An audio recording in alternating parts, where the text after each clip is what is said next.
Wendomemion Tonanfa, l'émission qui répond à toutes vos préoccupations de couple.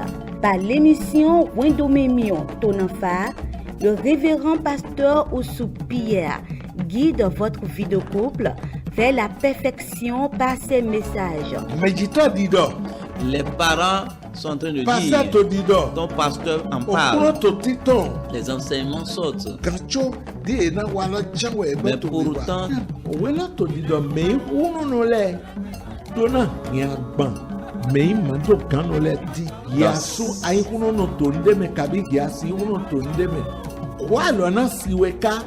prenez le rendez-vous à 21h30 et les samedis à 10h30 sur la télé évangélique. Wendomemion Tonanfa. Suivez et conduisez votre vie de couple vers la perfection.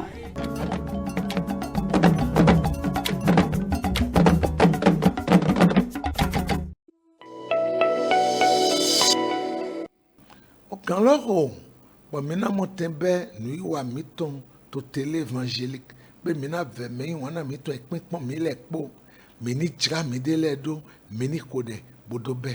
L'heure a sonné afin que nous puissions démarrer notre enseignement sur la télé évangélique et nous vous prions de vous préparer pour que nous puissions prier et commencer l'enseignement.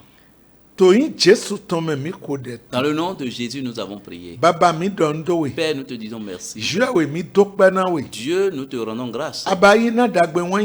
Merci pour tes bienfaits. Merci pour l'œuvre de ton création. Merci pour ton soutien. Personne d'entre nous ne dira pas que ce n'est pas notre propre force. Nous te remercions car c'est toi qui nous soutiens. Reçois l'onction et la gloire.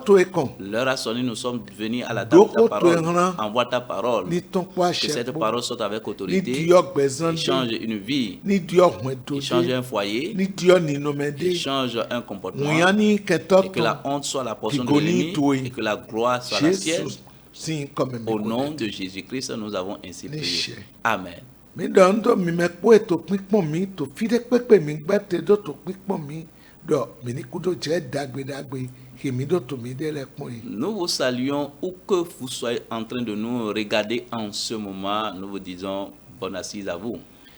Pe mi mana mi de lete. Maintenant, nous n'allons pas nous retarder. Le thème que nous sommes en train d'étudier, c'est toujours le même.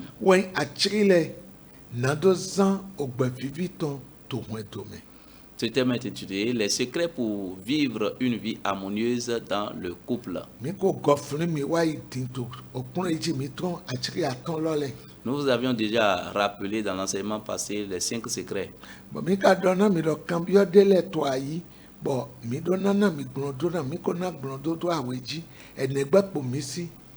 Nous vous avions dit que nous avons quelques questions à notre disposition et nous allons les répondre. Nous avons déjà répondu à une partie et la seconde partie, nous allons répondre aujourd'hui. Écoutez la question.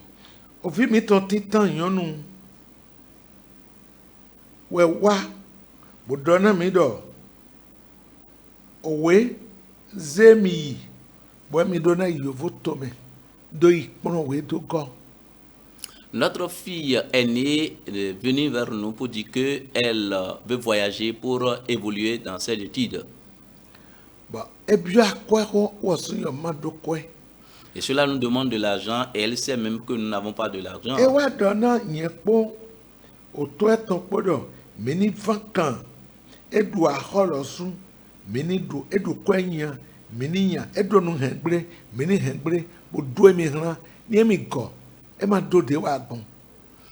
Elle est venue nous voir, son père et moi, et pour dire si même qu'il faut aller prêter de l'argent, s'il faut aller vendre quelque chose pour qu'elle puisse voyager, il faut le faire parce que de son retour, elle va rembourser cela.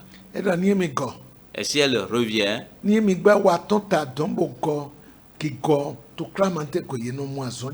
elle a dit si elle réussit là-bas, de son retour, il y a pas de question, elle va restaurer toutes choses.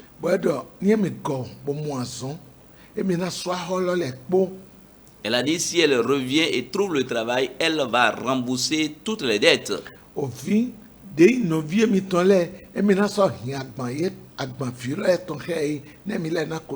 Et ce qu'elle nous a dit encore, les charges de ses frères et sœurs, elle va supporter ces charges.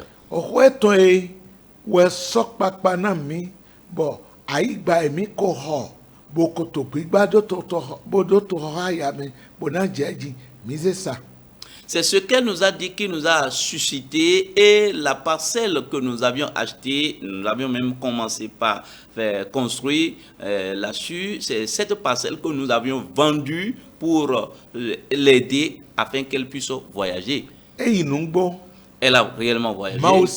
Et Dieu nous a exaucés. Et lorsqu'elle a fini ses études de son retour, et c'est depuis là-bas qu'elle a commencé par envoyer quelque chose. Mais de son retour, où elle a commencé réellement le travail,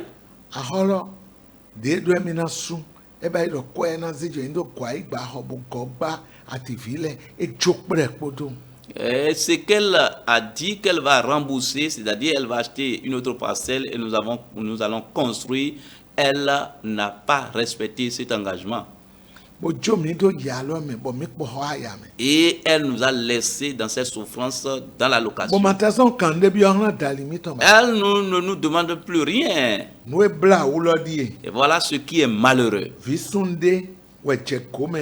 Et c'est un homme qui court derrière elle.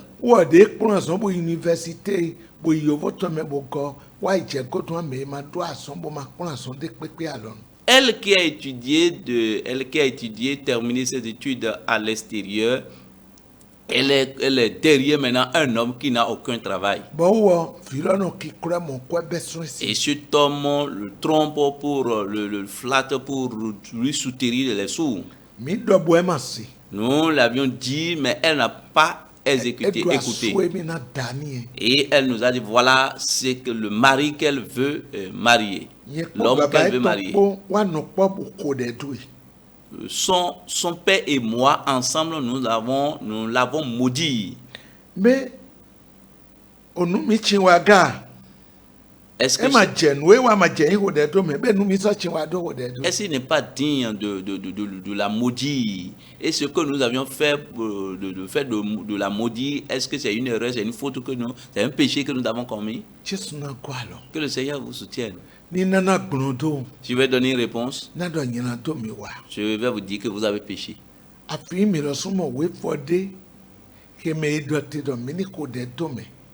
Peut-être vous aussi, vous avez vu un passage, un verset qui a dit de maudire. Si l'enfant m'écoute maintenant, même si on ne la maudissait pas, elle a posé des actes de malédiction.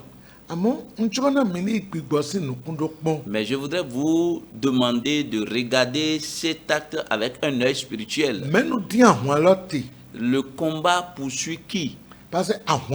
Ça, parce que c'est un combat. Ce combat recherche qui? Toi, maman, mère, je voudrais te demander.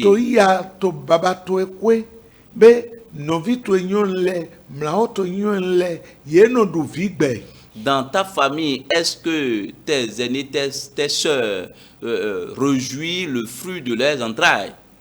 Bon, baba, au fil de ton rien sur le cinquante,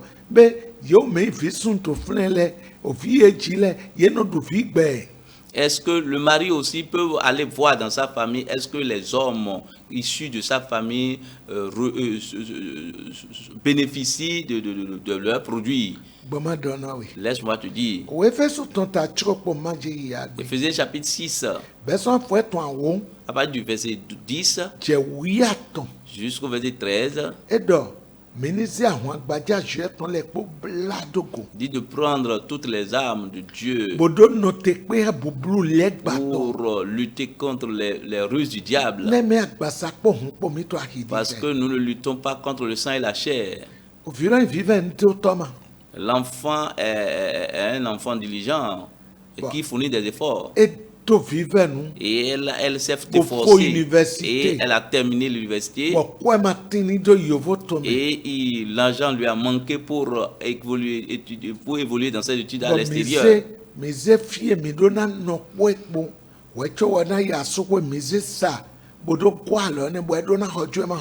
Et la parcelle que vous avez achetée pour vivre sur ce terrain, vous avez vendu pour l'aider à poursuivre ses études. Elle n'est plus reconnaissante. C'est le combat qui agit ainsi. C'est ce combat que vous allez poursuivre. Je voudrais que vous fassiez l'usage de l'aider. Allez voir votre pasteur. Et ensemble, vous saurez comment l'accoucher. L'homme qui l'a poursuivi et ne se trouve pas dans une église évangélique, il faut savoir aussi que c'est un combat aussi. Le combat qui affronte votre enfant, c'est vous-même que le combat. Vous enlevez, il faut révoquer votre malédiction. Et commence par prier, intercéder à sa faveur pour que le Seigneur puisse l'orienter. Dans Romains chapitre 12, le verset 14.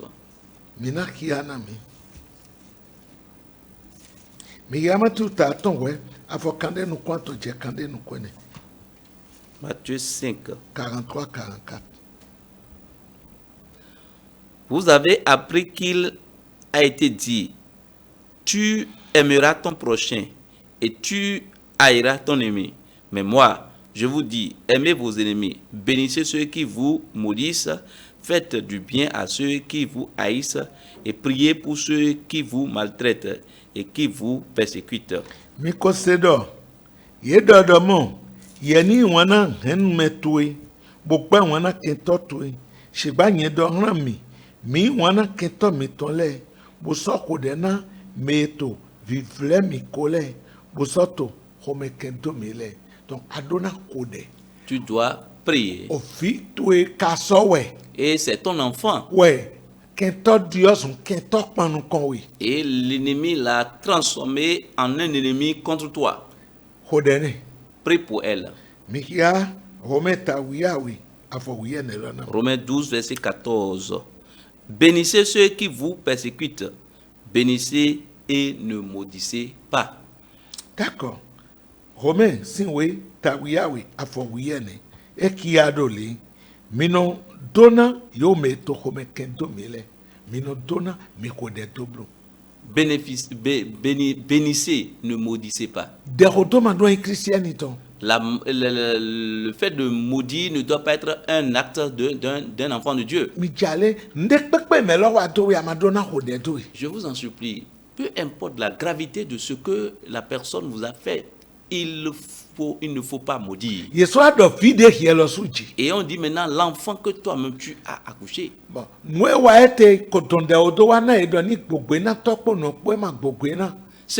L'acte qu'elle a posé a déjà attiré la malédiction parce qu'on dit honore ton père et ta mère. Elle n'a pas honoré son père.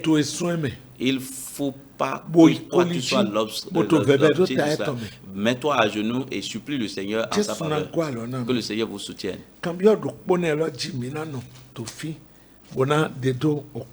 Nous allons nous arrêter là et continuer dans notre enseignement. Et par la grâce de Dieu, les autres questions qui restent, nous allons les répondre dans une autre émission. Comme nous l'avions commencé dans l'enseignement passé, et Jésus a dit de pardonner 70 fois, 7 fois. Et nous vous avions montré que peu importe ce que le nombre de fois que la personne a péché contre vous, vous devez pardonner. Toi qui as obéi et que tu pardonnes déjà, tu es bienheureux. Jésus nous a dit dans Matthieu chapitre 6, le verset 12.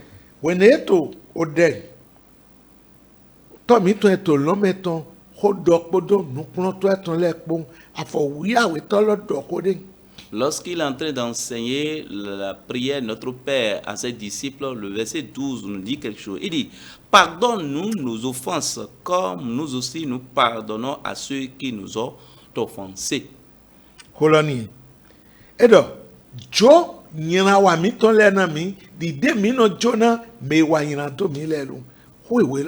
Voilà ce que la parole de Dieu a dit.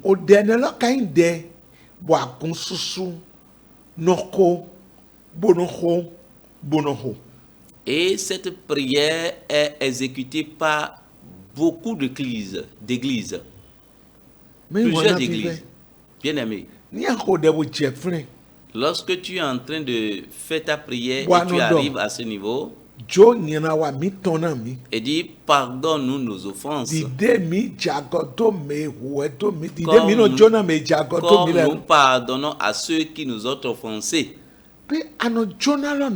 Est-ce que toi tu pardonnes réellement?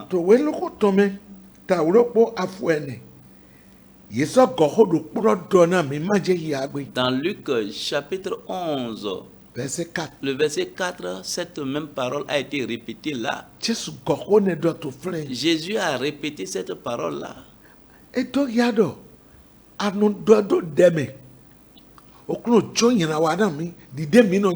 Cela montre que toi tu dis dans ta prière, Seigneur, pardonne-moi comme je pardonne à ceux qui m'ont offensé. Et il a dit quelque chose. C'est toujours dans Matthieu chapitre 6. Le verset 14. Il dit, si vous pardonnez aux hommes leurs offenses, votre Père Céleste vous pardonnera aussi.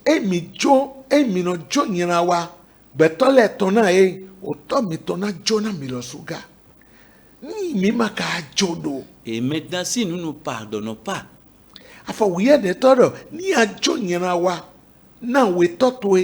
le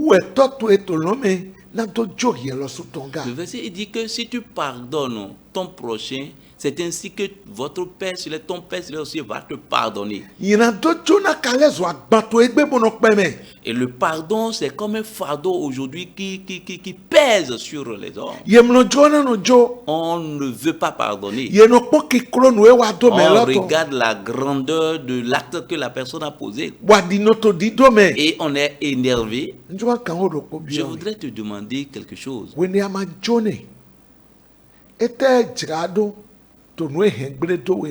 Lorsque tu ne l'as pas pardonné, qu'est-ce que cela a restauré dans ce qu'il t'a fait, ou ce qu'elle t'a fait? Lorsque tu as gardé et tu ne l'as pas pardonné, laisse-moi te dire, lorsque tu ne le pardonnes ou bien tu ne la pardonnes pas, tu te fais du mal. Et je vais te démontrer encore quelque chose. Lorsqu'au moment où tu es dans la joie, tu es réjoui, tu es content, et tu le rencontres bien la rencontre, et vous vous êtes rencontrés face to face comme la joie, ta joie cesse. Celui qui est en train de rire avec toi, s'il t'observe bien, il verra que tes rires diminuent. Le zèle de la joie, de la réjouissance qui est en toi, lorsque tu le rencontres, la rencontre, cette joie, ça reste. Et lui peut penser que bon, il n'y a rien qui se passe avec toi. Il peut ne pas comprendre qu'il y a quelque chose qui se passe avec toi. Mais toi, tu sais qu'il y a quelque chose qui se passe en toi. Si vous êtes ensemble, Et vous parlez. Et lui-même, il réplique, il parle. Et tout le monde commence par applaudir ce qu'il a dit. Il y a quelque chose qui se passe en toi. Parce que tu t'es emprisonné dans la prison du non-pardon. Maintenant, là où nous sommes, allez regarder dans le foyer. Entre le mari et femme. Et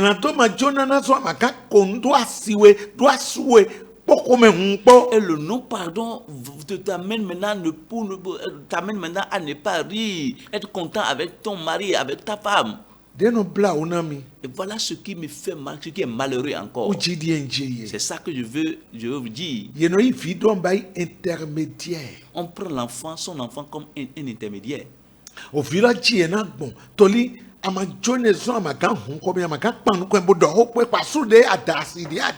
que tu ne l'as pas pardonné et tu prends ton enfant comme un intermédiaire.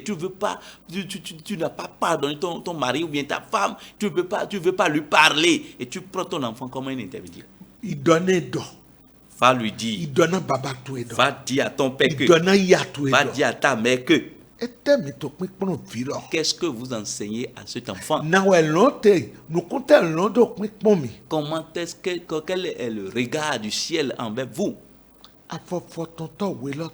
Et le verset 15 de ce chapitre. Nous allons lire. Mais si vous ne pardonnez pas aux hommes, votre Père ne vous pardonnera pas non plus vos offenses. Voilà ce qui est grave. Tu as gardé, tu ne veux pas pardonner parce que tu as dit c'est un coup dur.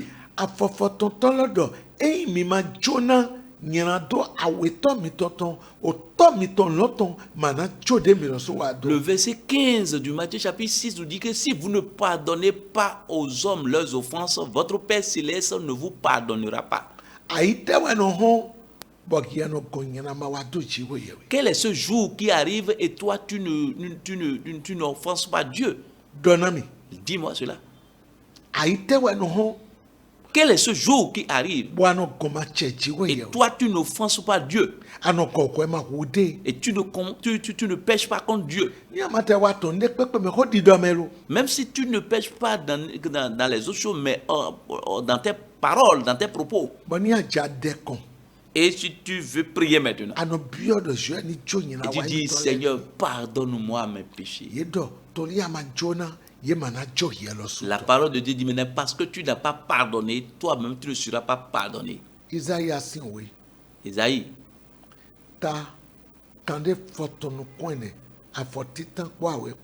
Chapitre 59. Verset 1 et 2.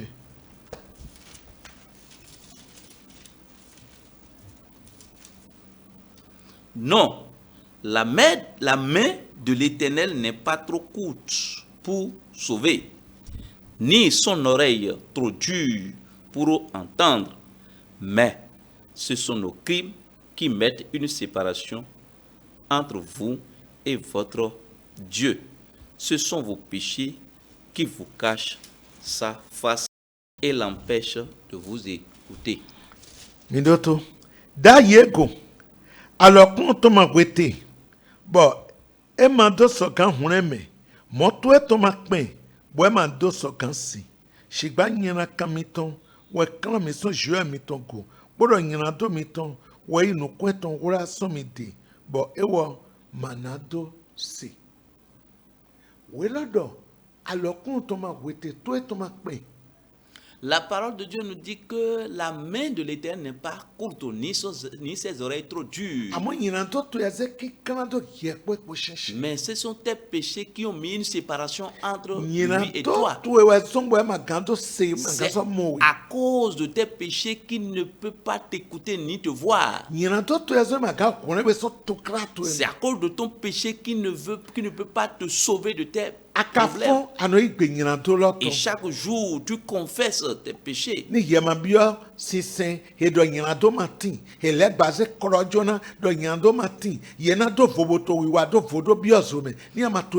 Si toi, tu n'es pas dans la religion dans laquelle on dit que le péché n'existe pas et on commet des péchés pour aller dans l'enfer, que le Seigneur pardonne.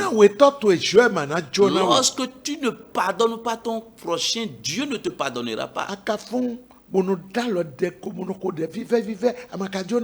Et chaque jour, tu t'accroches à la prière et tu pries chaudement. Et toi, tu ne pardonnes pas ton partenaire. Parce que Dieu ne t'a pas pardonné. Et pourquoi tes prières ne sont pas exaucées? Tu dois le pardonner. Ne donne pas de jour. Lorsque tu entends la parole maintenant, appelle-le.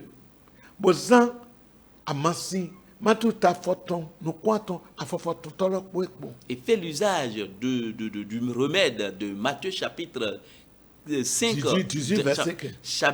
Matthieu chapitre 18, verset 15. Montre-lui sa faute. S'il reconnaît ses fautes, pardonne-le. Et tourne tes regards de cela. Et c'est l'amour qui pardonne, c'est ce que la parole de Dieu nous a dit. Et 1 Pierre chapitre 4, le verset 8 nous dit, il nous demande d'avoir un amour ardent envers nous. Parce que c'est l'amour qui couvre une multitude de péchés. Tu es en train de compter ses fautes. C'est parce que tu n'as pas l'amour pour lui. C'est pourquoi tu fais cela. Mais si tu as cet amour, cet amour n'est pas alors ardent. Cet amour n'est pas ardent. Et ce n'est pas aussi le vrai amour. C'est un amour hypocrite.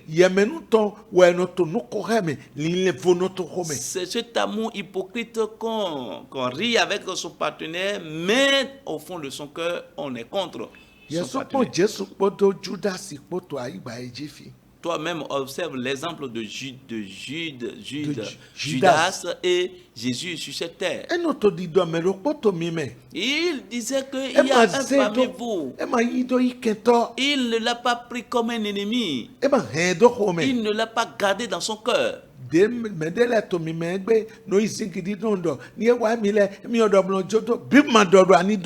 comme certains parmi vous qui disent, si mon enfant, moi je parle, je laisse, et avec brutalité et avec des mépris on parle. Ce n'est pas correct. Bien aimé, pardonne-le. Ceux-là qui ont venu te supplier là, ne les recherche pas avant de les pardonner. Et si quelqu'un te pose la question, vous dites que nous avons déjà fini avec ce problème. La punition que tu infliges à ton mari et parce que tu ne l'as pas pardonné, arrête cette punition. Il y a certains qui refusent le rapport social pour leur conjoint aujourd'hui parce qu'on ne l'a pas pardonné. Il y a certains hommes qui refusent de donner l'argent de papa parce qu'ils n'ont pas pardonné leur femme. Maintenant là que tu entends notre voix, il faut pardonner. Reprends tes responsabilités. Que le Seigneur te bénisse. Voilà là où nous allons nous arrêter aujourd'hui. Prions. Père, nous te disons merci. Merci. Tu es digne de recevoir l'action de grâce. Ta parole est déjà sortie. Utilise pour faire ce que tu veux. Aide tes enfants pour qu'ils puissent sortir de cette prison. Et permet à ce que leurs requêtes parviennent vers toi. Le combat qui se soulève contre eux et qui ne veut pas que ce combat s'arrête. Fais tout chose pour que nous puissions te glorifier. Au nom de Jésus, nous avons ainsi prié. Amen. Que le Seigneur vous bénisse. À la prochaine.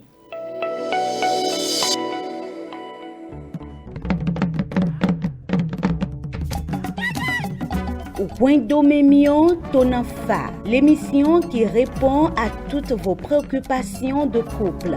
Par l'émission Wendomemion Tonanfa, le révérend pasteur Oussou Pierre guide votre vie de couple vers la perfection par ses messages. Les parents sont en train de dire, ton pasteur en parle, les enseignements sautent. Mais pourtant,